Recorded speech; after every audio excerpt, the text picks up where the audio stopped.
ಪರಿಹಾರ ಆಗ್ಬೇಕಾದ್ರೆ ಸಾಧ್ಯದೆಲ್ಲ ಕಥಾ ಮಾಡೋಣ. ಹೊರಡೋಣ.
ಕಾರ್ಗತ್ತನ್ನು ತುಂಬಿಕೊಂಡಂತ ಈ ಕಾರಣಕ್ಕೆ ಒಂದೊಮ್ಮೆ ನಾವೇ ಪ್ರವೇಶ ಮಾಡಬೇಕಾದ್ರೆ ಹಿಂದೆ ಮುಂದೆ ಆಲೋಚನೆ ಮಾಡ್ತೀವಿ.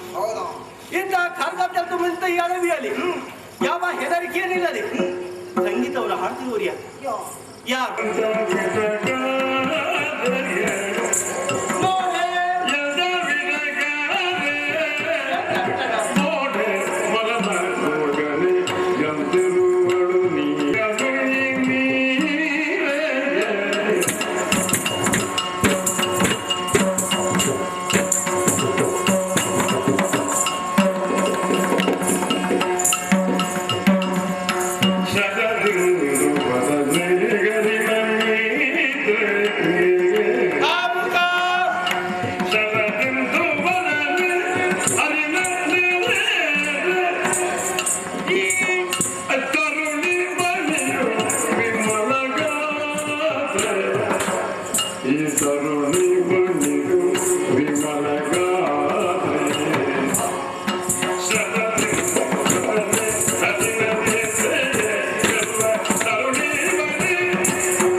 ನನ್ನಂತ ಯೋಗ್ಯತಾವಂತ ಪುರುಷ ಪ್ರಪಂಚದಲ್ಲಿ ಇಲ್ಲ.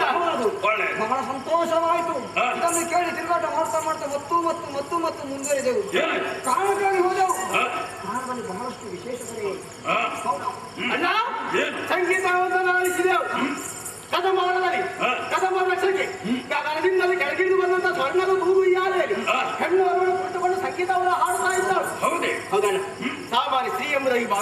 ಮತ್ತೆ ನಮ್ಮ ಊರ್ವಶಿಯರ ಮಾತಂತೂ ಬಿಡ. ಕೈ ಭುವನದಲ್ಲೂ ಇಂಥ ಸೌಂದರ್ಯವತಿಯಾದ ಹೆಣ್ಣು ಇಲ್ಲ ಎಂಬುದೇ ಹೆಣ್ಣಪ್ಪಾಗಲಾರದು. ಅನಾಥಳು, ಅವಳಿಗೆ ಸರಿಯಾದ ಆಶ್ರಯ ಸಿಗಬೇಕು ಎಂಬ ಭಾವನೆ ನಮ್ಮ ಮನಸ್ಸಲ್ಲಿದ್ದ ಕಾರಣ ನಿಮ್ಮ ಬಳಿಗೆ ಬಂದಿದ್ದೇವೆ. ಕಾರಣದಲ್ಲಿರುವಂತಹ ಹೆಣ್ಣನ್ನು ಕರೆತರಬೇಕು, ಅವಳು ನೀವು ವರಿಸಬೇಕು ಎಂಬುದಾಗಿ ನಾವು ನೋಡಬೇಕು. ವರ್ಣನೆ ನುಡಿಯನ್ನ ಆಲಿಸ್ತಾ ಇದ್ದವು, ನಾನು ಆಲಿಸ್ತಾ ಇದ್ದವು. ಯಾಕೋ ಏನು ಸುಮ ಶರದ ಪರಿಣಾಮ ಭಯಕ್ಕೆ ಹುಟ್ಟಿಕೊಂಡಿದೆ. ಆಸೆ ಹುಟ್ಟಿಕೊಂಡಿದ್ದು ಎಂದಾದ ಮೇಲೆ ತೀರಿಸದೇ ಇದ್ದರೆ ನಮ್ಮದಾದಂತ ಜನ್ಮ ಸಾರ್ಥಕವಾಗುವುದಕ್ಕೆ ಹಾಗಾಗಿ ಒಂದು ತೀರ್ಮಾನಕ್ಕೆ ಬಂದಿದ್ದೇನೆ. ಕದಂಬ ವನದಲ್ಲಿರುವಂತಹ ತರುಣಿ ಮಣಿಯರು ಮದುವೆ ಆಗುವುದು ಸಿದ್ಧ. ಬಸವಳಿದಿದ್ದೀರಿ, ಬೆವರು ಹಿಡಿತಾ ಉಂಟು, ವಿಶ್ರಾಂತಿ ಬೇಕು ನಿಮಗೆ, ಒಳಗೆತ್ತಿಕೊಂಡು ಕದಂಬ ವನದೊಳಗೆ ಉಯ್ಯಾಲೆ ಜನಿಸದಿ ಮೆರವನಂತೆ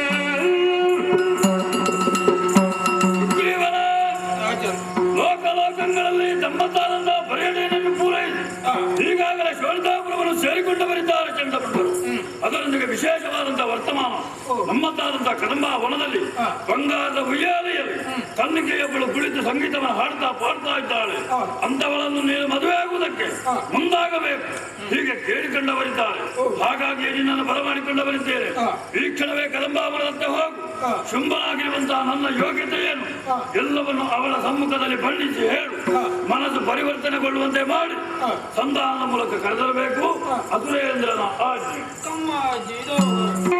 ಶಿವ ಶಿವ ಸ್ವರ ನಮ್ಮಿ ಗುರೇ ಮುಗುದಲಿ ನಮ್ಮಯ್ಯ ಶುಂಭಕ್ಕೆ ತಿಳಿದು ನೋಡಲಿಗೆ ಅಲ್ಲ, ನಾನು ನನ್ನಷ್ಟಕ್ಕೆ ಮಾತಾಡಿಕೊಂಡಿದ್ರೆ ಆಗುದಿಲ್ಲ. ಶುಂಭನಿಗೆ ತಿಳಿಯಪಡಿಸ್ಬೇಕು. ಅಲ್ಲ, ತಿಳಿಯಪಡಿಸ್ಬೇಕು ಅಂದ್ರೆ ಮಾತಾಡ್ಬೇಕಲ್ಲ. ಯಾಕಂತ ಹೇಳಿದ್ರೆ ನಾನು ಅವನು ಆ ಉತ್ಪನ್ನವನ್ನು ಉಂಟವನಿದ್ದೇನೆ. ಋಣವನ್ನು ತೀರಿಸಬೇಕಾದದ್ದು ಇಲ್ಲಿ ಅವಕಾಶ ಒದಗಿ ಬಂದಿದೆ. ಮಾತಾಡಿಸ್ತೇನೆ ಮುಂದೆ. ನಾನು ಪೂಜೆ ಪುರಸ್ಕಾರವು ಅಷ್ಟೇಕೆ ಭಕ್ತಿಯಿಂದ ಒಮ್ಮೆ ನಾನು ನಿನ್ನನ್ನು ನುತಿಸಿದವನು ಅಲ್ಲ. ಆದರೆ ನನ್ನದಾದಂತಹ ಈ ಮಾಂಸಾಕ್ಷಿಗಳಿಗೆ ನಿನ್ನದಾದಂತಹ ದಿವ್ಯ ಸ್ವರೂಪವನ್ನು ತೋರಿಸುವುದರ ಮುಖೇನವಾಗಿ ನನ್ನನ್ನು ಪುನೀತರನ್ನಾಗಿ ಮಾಡಿಸಿದೆ ತಾಯಿ. ಧನ್ಯನಾದೆ ತಾಯಿ, ಧನ್ಯನಾದೆ. ಶುಭದೆಯು ವರಪ್ರದೆಯಾದಂತಹ ನಿನ್ನಲ್ಲಿ ಏನಾದರೂ ಬೇಡಿಕೊಳ್ಳಬೇಕು ಎನ್ನುವಂತಹ ಆಸೆ ಆಕಾಂಕ್ಷೆಗಳು ನನ್ನಲ್ಲಿ ಹುದುಗಿ ಬಂದರೂ ಕೂಡ ಅದಕ್ಕೆ ಅವಕಾಶವಿಲ್ಲದಂತಹ ಸಂದಿಗ್ಧ ಪರಿಸ್ಥಿತಿ ನನ್ನದಾಗಿ ಹೋಯಿತಮ್ಮ. ಯಾಕೆಂತ ಹೇಳಿದ್ರೆ ನಾನು ನನ್ನ ಸ್ವ ಇಚ್ಛೆಯಿಂದ ಈ ಕಡೆಗೆ ಬಂದವನಲ್ಲಮ್ಮ. ಶುಂಭನ ಆಜ್ಞೆಯನ್ನು ಹೊತ್ತು ಈ ಕಡೆಗೆ ಬಂದವನಿದ್ದೇನೆ. ನಿನ್ನ ವಿಚಾರವಾಗಿ ತಿಳಿದಂತಹ ಶುಂಭಾಖ್ಯ ಕಾರಣದಲ್ಲಿ ಏಕಾಂಗಿಯಾಗಿ ಅನಾಥಳಂತೆ ಬದುಕುತ್ತಿರುವುದು ನೀನು ಸರಿಯಲ್ಲ. ಪ್ರಾಯ ಪ್ರಬುದ್ಧರಾದಂತಹ ನೀನು ಸರಿಯಾದ ಸಮಯದಲ್ಲಿ ದಾಂಪತ್ಯ ಜೀವನದ ಸುಖವನ್ನು ಅನುಭವಿಸಬೇಕು ಎನ್ನುವಂತಹ ಉದ್ದೇಶದಿಂದ ನಿನಗೊಂದು ಮದುವೆ ಮಾಡಬೇಕು ಎನ್ನುವಂತಹ ಅಭಿಲಾಷೆಯನ್ನು ಹೊತ್ತಂತಹ ಶುಂಭಾಖ್ಯ ತ್ರಿಭುವನ ಸುಂದರಿಯಾದಂತಹ ನಿನಗೆ ಈ ಲೋಕದಲ್ಲಿ ಎಲ್ಲಿ ಹುಡುಕಿದರೂ ಕೂಡ ಯೋಗ್ಯರಾದಂತಹ ಅನುರೂಪವಾದಂತಹ ಗಂಡು ಯಾರೂ ಸಿಗಲಿಲ್ಲ ತಾಯಿ. ಹಾಗಾಗಿ ಜಗದ ಒಡೆಯನಾದಂತಹ ಶುಂಭಾಖ್ಯ ತಾನೇ ಸ್ವತಃ ನಿನ್ನನ್ನು ಮದುವೆಯಾಗಬೇಕು ಎನ್ನುವಂತಹ ಆಶೆಯನ್ನು ನನ್ನಲ್ಲಿ ಅಭಿವ್ಯಕ್ತಗೊಳಿಸಿ ನಿನ್ನಲ್ಲಿ ಅಡುವುದಕ್ಕೆ ಹೇಳಿದ್ದಾನಮ್ಮ. ವಿಷಯವನ್ನು ನಿನ್ನಲ್ಲಿ ತಿಳಿಸಿದ್ದೇನೆ. ಶುಂಭನನ್ನು ವರಿಸುವಲ್ಲಿ ನಿನ್ನದಾದಂತಹ ಅಭಿಮತ ಏನೆಂಬುದನ್ನು ನನ್ನಲ್ಲಿ ಹೇಳಿ ನನ್ನ ಜೊತೆ ಬರಬೇಕು ತಾಯೇ.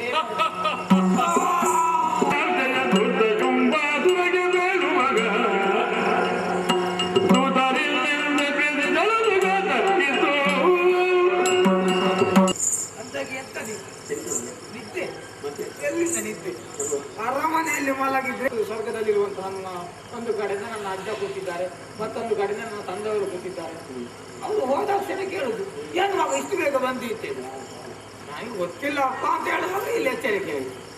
ಹಾಗಾದ್ರೆ ಇದಕ್ಕೆ ಕಾರಣ ಏನು? ನನ್ನನ್ನು ಸಾಯಿಸಿ ಪುನರಪಿ ಬದುಕಿಸಿದ್ದಕ್ಕೆ ಕಾರಣ ಗೊತ್ತಾಯಿತು. ನಿಗ್ರಹಕ್ಕೂ ಅನುಗ್ರಹಕ್ಕೂ ಮೂಲ ಕಾರಣ ಈಕೆ ಎಂಬುದನ್ನು ನನ್ನಲ್ಲಿ ತೋರ್ಪಡಿಸಿದ್ದಾಳೆ. ಬಾಕ್ಯನಿಗೆ ತಿಳಿಯಬೇಡಿಸಬೇಕಾದ ನನ್ನ ಕರ್ತವ್ಯ ಎಲ್ಲ. ಶುಂಭ ಹೋಗಿ ಹೋಗಿ ಇಂತಹ ಜಗನ್ಮಾತೆಯನ್ನು ಬಯಸಿದ್ದಾನಲ್ಲ, ಶುಂಭನಿಗೆ ಈಕೆ ಸಿಕ್ಕಿಯಾಳೆ ಅಲ್ಲ, ಸಿಕ್ಕಿದರೂ ದಕ್ಕಿಯಾಳೆ ಎನ್ನುವುದೇ ಇನ್ನೊಂದು ಪ್ರಶ್ನೆ.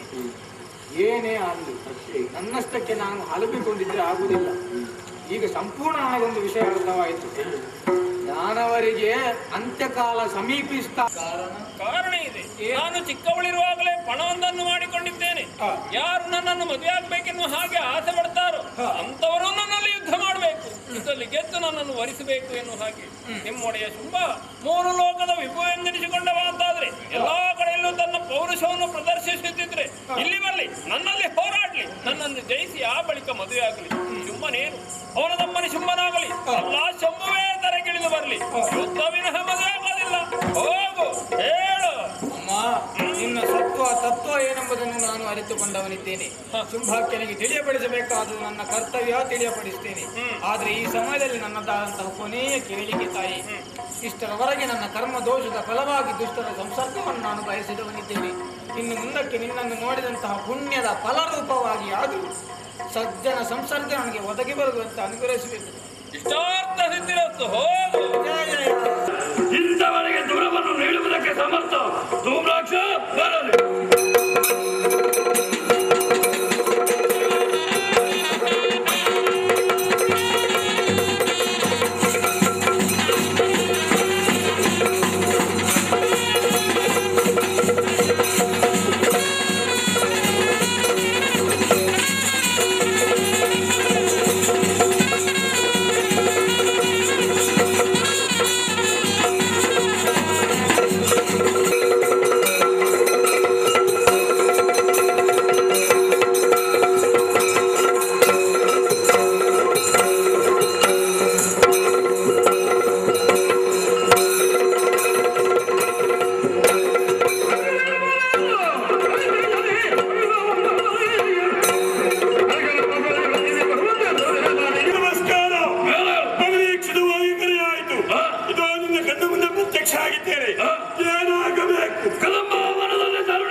ಿ